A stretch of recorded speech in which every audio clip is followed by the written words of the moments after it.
Hi friends, welcome to the next class. आज की class में बात करने वाला हूँ रिलेटिव प्रोनाउंस के बारे में। रिलेटिव प्रोनाउंस बहुत कॉमन है इंग्लिश में।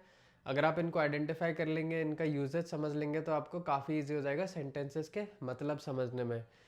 जैसे मैंने हर क्लास में बोला, आपको ध्यान रखना है कॉन्सेप्ट, एक्यूरेसी, स्पीड के बारे में। अब कॉन्सेप्ट आपको क्लियर हो जाएगा तो आपके आंसर्स एक्यूरेट हो जाएंगे, और आंसर्स एक्यूरेट कर पाएंगे तो आप स्पीड से आंसर कर पाएंगे। और ये तीन चीज़ें ही सबसे इंपॉर्टेंट होती है किसी भी एग्जाम को क्लियर करने में, कॉन्सेप्ट, एक्यूरेसी और स्पीड। तो इन तीनों चीज़ों पे ही हमने को ध्यान रखना है। मेरे से आप टेलीग्राम और व्हाट्सएप पे कनेक्टेड रह सकते हैं। मैं क्लासेस, पीडीएफ, नोट्स, डाउट्स सब कुछ आपके साथ शेयर करता हूँ। अपने डाउट्स नहीं, आपके डाउट्स आप मेरे साथ शेयर करिए और मैं आपको क्लियर करके बता दूंगा। चलिए स्टार्ट करते हैं। अब प्रोनाउन क्या होता है? प्रोनाउन मैंने कई बार बताया, प्रोनाउन ऐसे वर्ड है जो नाउन के बारे में रिप्लेस करते हैं। जैसे अविरल की जगह ही लग सकता है, हिम लग सकता है, हिज लग सकता है, जहाँ पे बार बार मेरा नाम ना लिखना पड़े, मेरे बारे में बात हो रही है तो ही, हिज या हिम यूज हो जाता है। ठीक है, आज हम बात करेंगे रिलेटिव प्रोनाउंस की। इनके यूजेज के बारे में हम लोग समझेंगे कि वो कब रिलेटिव प्रोनाउन बनता है। तब रिलेटिव प्रोनाउन क्या होता है? एक क्लॉज ऐड करता है, एक एक्स्ट्रा इंफॉर्मेशन ऐड करता है एक नाउन के बारे में। तो जिसकी बात हो रही होती है उसके बारे में थोड़ी सी और इन्फॉर्मेशन सेंटेंस में जहाँ आती है, वो कई बार रिलेटिव प्रोनाउन ला के देता है। अब कॉमनली क्या यूज होता है रिलेटिव प्रोनाउंस? हु, हुम, हुज, विच और दैट। ठीक है, ये पांच वर्ड जो हैं ये जनरली आपके रिलेटिव प्रोनाउन के तरह यूज होते हैं। हु इंसान के लिए ही रेफर करता है, किसी पर्सन को रेफर करेगा। हुम किसी इंसान की बात करेगा जब वो किसी और रेफरेंस में बात हो रही हो उसकी।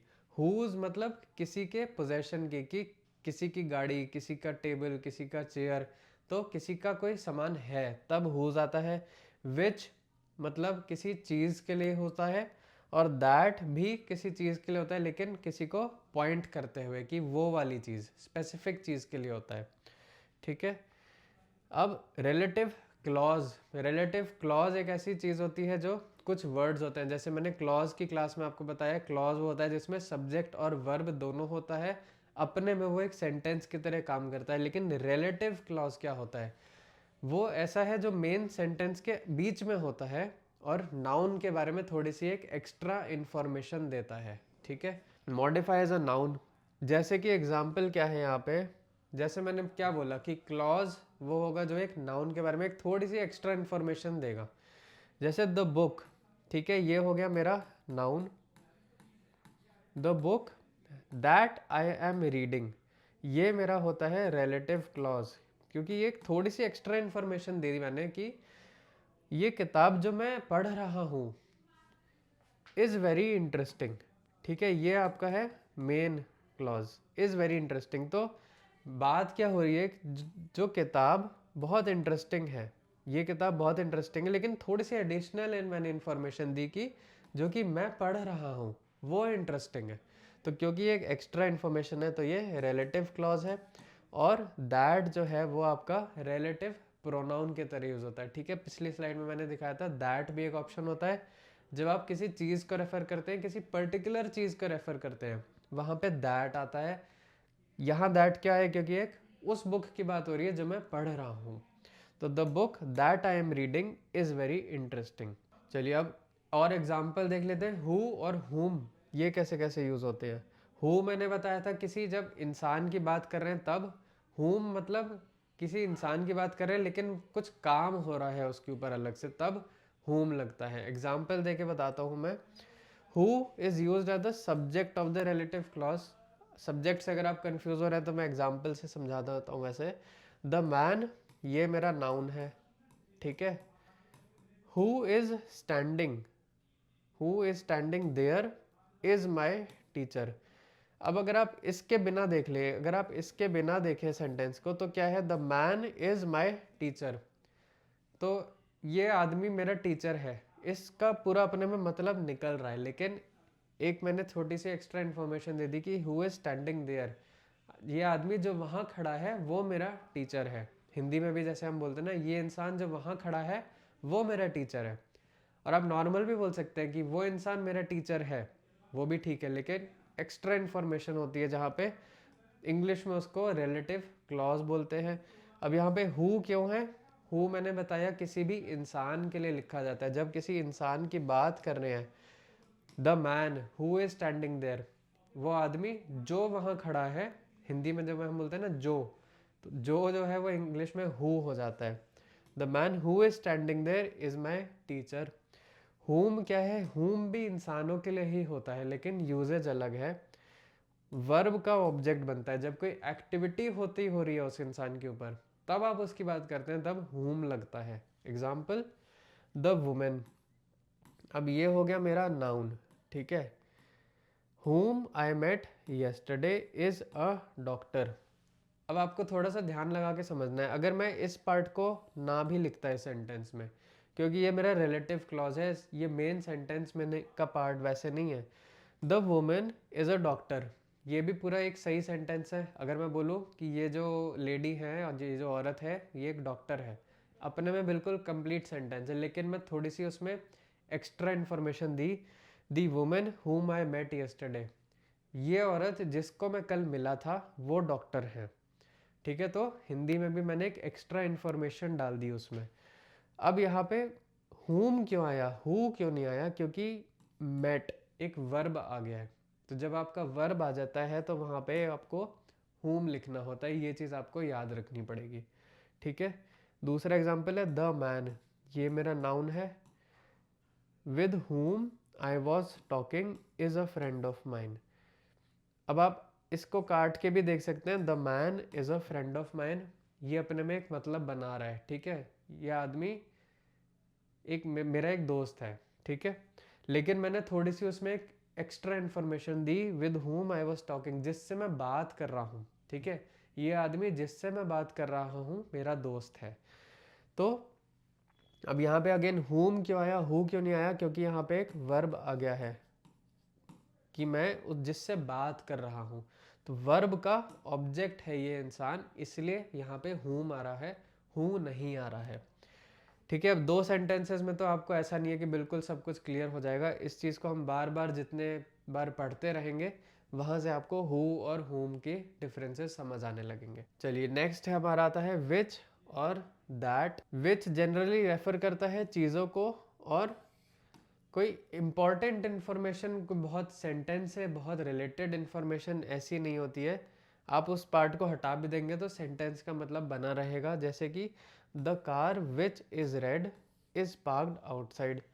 तो विच जो है कार को रेफर कर रहा है और एक एक्स्ट्रा इन्फॉर्मेशन दे रहा है। अगर मैं बोल रहा हूँ the car is parked outside, गाड़ी बाहर पार्क्ड है, लेकिन थोड़ी सी एक्स्ट्रा इन्फॉर्मेशन डाली मैंने, विच इज़ रेड, वो गाड़ी जो लाल है वो बाहर पार्क्ड है, ठीक है। तो विच और कार का रिलेशन है यहाँ पे।